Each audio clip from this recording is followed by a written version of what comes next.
Lidah seseorang dapat menggambarkan bagaimanakah hatinya.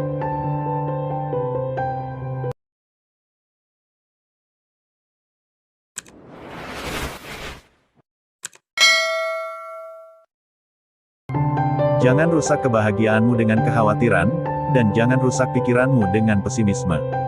Jangan rusak kesuksesanmu dengan kecurangan, dan jangan rusak optimisme orang lain dengan menghancurkannya. Jangan rusak harimu dengan melihat kembali hari kemarin. Membuang-buang waktu lebih buruk daripada kematian. Karena kematian memisahkan kamu dari dunia ini, sedangkan membuang-buang waktu memisahkan kamu dari Allah.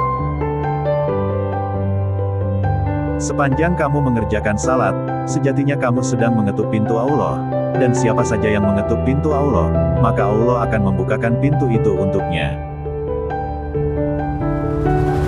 Tidak ada sesuatu yang paling disukai oleh setan, melainkan melihat seorang mukmin yang berhati murung.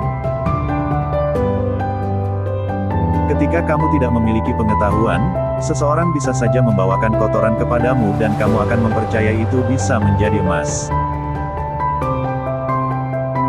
Waspadalah terhadap setiap jam dan bagaimana ia berlalu, dan hanya habiskanlah waktu itu dengan cara sebaik mungkin. Jangan mengabaikan dirimu sendiri, tetapi buatlah dirimu terbiasa dengan amalan yang paling mulia dan terbaik. Dan kirimkan ke kuburanmu sesuatu yang kelak akan menyenangkan kamu ketika tiba di sana. Perbuatan dosa itu memiliki banyak efek samping. Salah satunya adalah bahwa dosa-dosa itu mencuri ilmu pengetahuan dari dirimu. Siapa yang ingin menyucikan hatinya, maka jadikan Allah sebagai tujuan yang diinginkannya.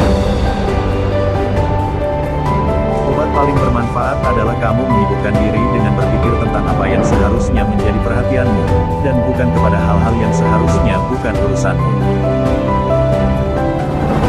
Dunia ini ibarat bayangan. Kejar dia dan engkau tak akan pernah bisa menangkapnya. Balikkan badanmu darinya dan dia tak punya pilihan lain kecuali mengikutimu. Ikhlaslah dalam usaha menggapai tujuan, maka kamu akan mendapati bantuan Allah di sekelilingmu.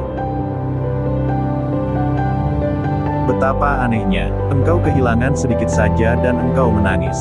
Sementara seluruh hidupmu yang terbuang sia-sia dan kau malah tertawa. Kebahagiaan itu dicapai dengan 3 hal. 1. Bersabar ketika mendapat cobaan. 2. Bersyukur ketika mendapat kenikmatan. 3. Bertaubat ketika melakukan kesalahan. Siapa yang menyadari akan kebesaran Allah tidak akan pernah merasa nyaman dalam melakukan perbuatan maksiat.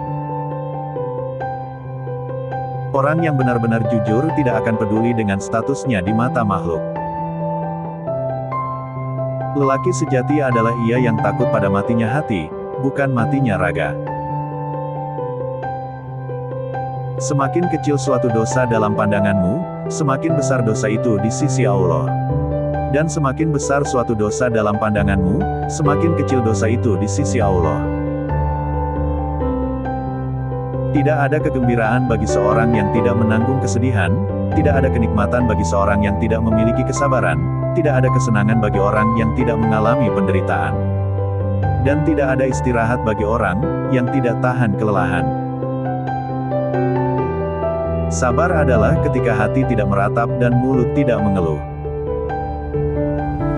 Ketika Allah memberi cobaan kepadamu, itu tidak dimaksudkan untuk menghancurkanmu. Saat Dia menghapus sesuatu yang menjadi milikmu, itu hanya mengosongkan tanganmu untuk menerima suatu pemberian yang lebih besar. Adakah kebahagiaan yang lebih besar dari kebahagiaan hati, dan adakah siksaan yang lebih pedih dari siksaan hati? Hijrah kepada Allah itu mencakup, meninggalkan segala yang Dia benci, melakukan segala yang Dia cintai, dan menerima semua itu. Tangisan taubat seorang pendosa lebih Allah cintai daripada tasbihnya seorang yang sombong.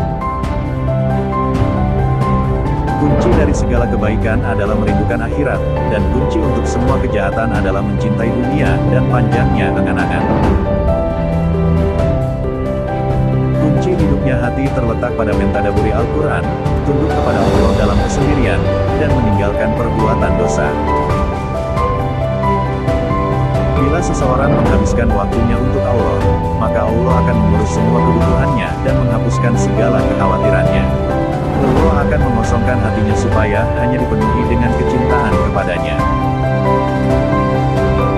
Salatnya orang-orang munafik itu salat yang hanya sebatas raganya, bukan hatinya. Wahai orang-orang yang menikmati kesenangan hidup yang pasti akan lenyap, jatuh cinta pada bayangan yang memudar hanyalah sebuah kebodohan semata. Andai kamu mendengar suara pena malaikat yang tengah mencatatkan namamu dalam daftar orang-orang yang rajin berzikir, niscaya kamu akan memilih mati dalam keadaan penuh kerinduan kepadanya. Dia yang senantiasa menjaga hatinya dekat dengan Tuhan akan menemukan kedamaian dan ketentraman, sementara dia yang senantiasa memberikan hatinya kepada manusia akan menemukan kegelisahan dan ketakutan. Siapa yang lebih memilih Allah daripada semua hal yang lain, Allah pun akan lebih memilihnya dari yang lain. Tidak akan mungkin terjadi antara kecintaan terhadap lagu dan kecintaan terhadap Al-Quran bersatu dalam hati seseorang kecuali salah satunya mengusir yang lain. Agama itu seluruhnya adalah akhlak. Barang siapa semakin baik akhlaknya, maka semakin baik pula agamanya. Amal tanpa keikhlasan seperti musafir yang mengisi penuh kantongnya dengan kerikil pasir, memberatkannya tetapi tidak bermanfaat. Sesungguhnya rumah-rumah di surga itu dibangun dengan zikir. Jika kamu berhenti berzikir, maka para malaikat juga akan menghentikan pembangunannya. Pecinta dunia tidak lepas dari tiga hal: kegalauan yang terus-menerus, keletihan yang terus-menerus, dan kekecewaan yang tiada berakhir.